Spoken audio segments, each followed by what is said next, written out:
মধ্যপ্রাচ্যের বর্তমান সংঘাতকে অনেক পশ্চিমা মাধ্যম ও ইসরায়েলি বিশ্লেষকরা প্রায়ই এমনভাবে তুলে ধরে যেন ইরান অস্থিরতা বা নিয়ন্ত্রণ হারানোর অবস্থায় যুদ্ধ করছে। কিন্তু বাস্তব পরিস্থিতির গভীর বিশ্লেষণ ভিন্ন একটি চিত্র দেখায়।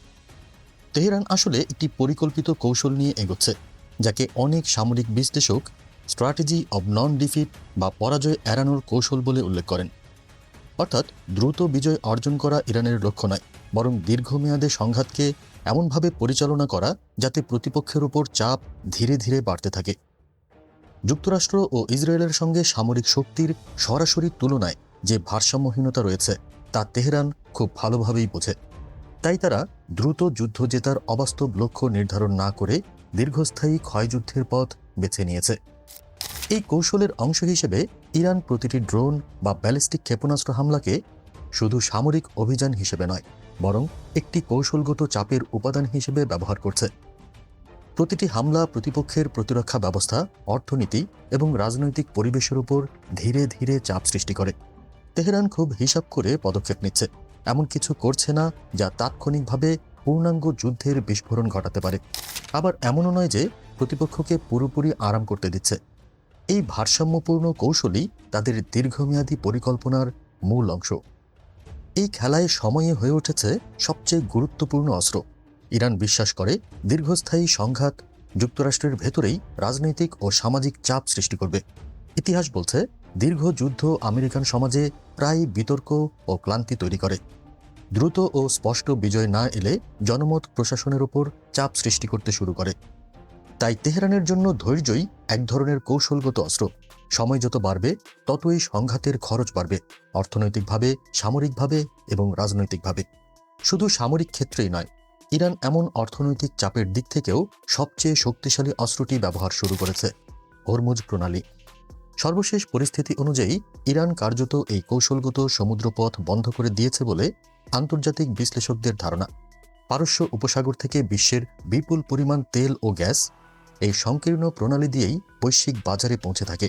ফলে এই পথ বন্ধ হয়ে যাওয়া মানে সরাসরি বৈশ্বিক জ্বালানি সরবরাহে বড় ধাক্কা। ইতোমধ্যেই আন্তর্জাতিক তেল বাজারে অস্থিরতা দেখা দিয়েছে। কয়েকদিনের মধ্যেই তেলের দাম দ্রুত বেড়েছে এবং ইউরোপের গ্যাস বাজারেও তীব্র চাপ তৈরি হয়েছে।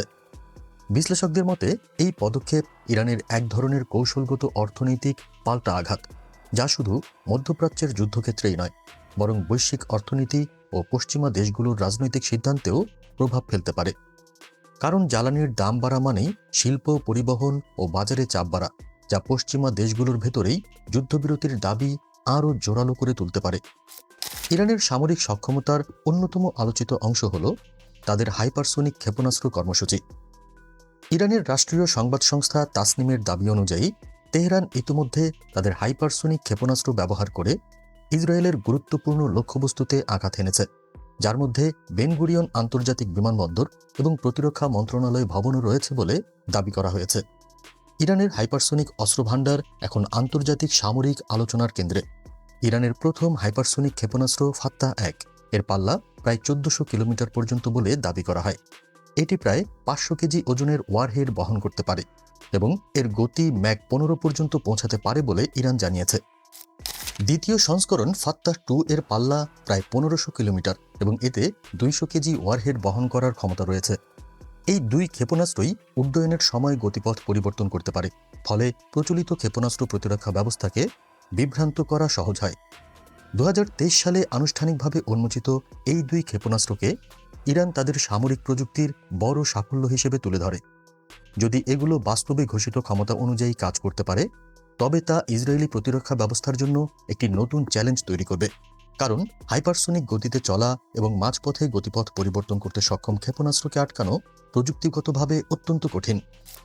তবে যুক্তরাষ্ট্র ও ইসরায়েল দাবি করছে যে ইরানের ক্ষেপণাস্ত্র ভাণ্ডার দ্রুত ফুরিয়ে আসছে এবং তাদের লঞ্চার বা উৎক্ষেপণ ব্যবস্থা ধ্বংস করা হয়েছে।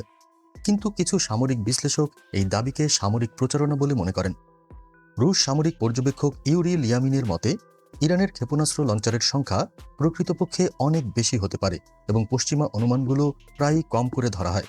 তার মতে সাম্প্রতিক সময়ে ক্ষেপণাস্ত্র হামলার সংখ্যা কমে যাওয়ার একটি বড় কারণ হল ইরানের সতর্ক কৌশল।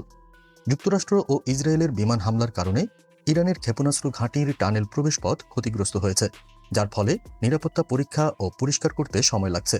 তাই হামলার গতি কমেছে, কিন্তু তা ভান্ডার শেষ হয়ে যাওয়ার প্রমাণ নয়। ইরানের একটি গুরুত্বপূর্ণ সুবিধা হল তাদের ভূগর্ভস্থ ক্ষেপণাস্ত্র ঘাঁটি। পাহাড় কেটে তৈরি এসব টানেল ভিত্তিক ঘাঁটি অত্যন্ত গভীরে অবস্থিত, ফলে সেগুলো ধ্বংস করা কঠিন। এসব ঘাঁটির ভেতরে কিভাবে ক্ষেপণাস্ত্র স্থানান্তর করা হয় বা কত সংখ্যক মজুদ রয়েছে, সেই সম্পর্কে বাইরের বিশ্ব খুব কমই জানে। আরেকটি গুরুত্বপূর্ণ বিষয় হল ইরানের লঞ্চার ব্যবস্থা অত্যন্ত সহজ ও সস্তা। অনেক ক্ষেত্রেই এগুলো সাধারণ ট্রাক বা ট্রেইলারের ওপর বসানো হয়, ফলে দ্রুত স্থান পরিবর্তন করা যায় এবং এগুলো সহজে শনাক্ত করা কঠিন হয়। এর ফলে ইরান তুলনামূলক কম খরচে অনেক বেশি সংখ্যক উৎক্ষেপণ প্ল্যাটফর্ম বজায় রাখতে পারে। যুক্তরাষ্ট্র ও ইসরায়েলের মধ্যেও ইরানের ক্ষেপণাস্ত্র সক্ষমতা নিয়ে ভিন্ন মত রয়েছে। ইসরায়েল দাবি করছে তাদের হামলায় শত শত লঞ্চার ধ্বংস করা হয়েছে, কিন্তু ভিডিও প্রমাণে সেই সংখ্যার অনেক কম দেখা গেছে।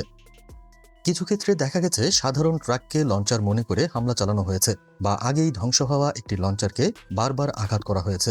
এছাড়া ইসরায়েলের উপর সরাসরি বড় আকারের হামলার পাশাপাশি ইরান এখন আরও বিস্তৃত একটি কৌশল বাস্তবায়ন করছে। তেহরান শুধু ইসরায়েলকেই লক্ষ্যবস্তু করছে না, বরং মধ্যপ্রাচ্যে ছড়িয়ে থাকা যুক্তরাষ্ট্রের সামরিক ঘাঁটি এবং আমেরিকার মিত্র দেশগুলোর গুরুত্বপূর্ণ তেল ও সামরিক স্থাপনাগুলোকেও আঘাতের পরিধির মধ্যে নিয়ে এসেছে। তুলনামূলক সস্তা কিন্তু কার্যকর কমব্যাট ড্রোন, স্বল্প পাল্লার ব্যালিস্টিক মিসাইল এবং ক্রুজ মিসাইল ব্যবহার করে ধারাবাহিকভাবে এসব লক্ষ্যবস্তুতে হামলা চালানো হচ্ছে। এই ধরনের ছড়িয়ে ছিটিয়ে আঘাত প্রতিপক্ষের প্রতিরক্ষা ব্যবস্থাকে ব্যস্ত রাখছে এবং সংঘাতের খরচ দ্রুত বাড়িয়ে দিচ্ছে। বিশেষ করে উপসাগরীয় অঞ্চলের তেল স্থাপনা ও সামরিক ঘাঁটিতে আঘাত বিশ্ব জ্বালানি বাজারে অস্থিরতা তৈরি করছে এবং যুক্তরাষ্ট্রের আঞ্চলিক মিত্রদের নিরাপত্তা নিয়ে নতুন চাপ তৈরি করছে। বিশ্লেষকদের মতে, তুলনামূলক কম খরচের ড্রোন ও স্বল্প পাল্লার মিসাইল ব্যবহার করে ইরান কার্যত একটি দীর্ঘস্থায়ী চাপের যুদ্ধ চালিয়ে যাচ্ছে, যা শুধু সামরিক ক্ষেত্রেই নয়, অর্থনীতি ও রাজনীতিতেও বড় প্রভাব ফেলছে। সব মিলিয়ে বর্তমান পরিস্থিতি স্পষ্টভাবে ইঙ্গিত করছে যে এই সংঘাত আর প্রচলিত যুদ্ধের ধাঁচে সীমাবদ্ধ নেই, একটি দীর্ঘমেয়াদী কৌশলগত প্রতিযোগিতায় রূপ নিয়েছে, যেখানে শুধু সামরিক শক্তিই নয়, অর্থনীতি, কূটনীতি, জ্বালানি বাজার এবং মনস্তাত্ত্বিক চাপ সবকিছু একসঙ্গে কাজ করছে। এই বাস্তবতায় ইরান দ্রুত কোনো সামরিক বিজয়ের পথে হাঁটছে না, বরং অত্যন্ত ধৈর্য ও পরিকল্পনার সঙ্গে সময়কে নিজের পক্ষে কাজে লাগানোর কৌশল নিয়েছে। প্রতিটি পদক্ষেপের মাধ্যমে তারা সংঘাতের খরচ ধীরে ধীরে বাড়িয়ে দিচ্ছে এবং প্রতিপক্ষকে দীর্ঘমেয়াদী চাপের মুখে রাখছে। এই কারণেই তেহরানের কাছে যুদ্ধের সাফল্যের সংজ্ঞাও ভিন্ন। তাদের লক্ষ্য তাৎক্ষণিক বিজয় নয়, বরং রাষ্ট্র ব্যবস্থাকে স্থিতিশীল রাখা, বাহ্যিক চাপের মধ্যেও প্রতিরোধ চালিয়ে যাওয়া এবং প্রতিপক্ষকে দীর্ঘ সময় ধরে ব্যয়বহুল সংঘাতে আটকে রাখা। এই কৌশলের মাধ্যমে ইরান দেখাতে চাইছে যে শক্তির লড়াই শুধু দ্রুত আঘাতের উপর নির্ভর করে না, ধৈর্য, স্থিতিশীলতা এবং দীর্ঘস্থায়ী প্রতিরোধও সমান গুরুত্বপূর্ণ। সেই অর্থে ইরান এক ভিন্ন ধরনের যুদ্ধ খেলছে, যেখানে দ্রুত জয় নয়, বরং সময়ের সঙ্গে সঙ্গে প্রতিপক্ষকে ক্লান্ত করে ফেলা এবং নিজের অবস্থান ধরে রাখাই সবচেয়ে বড় কৌশলগত শক্তি।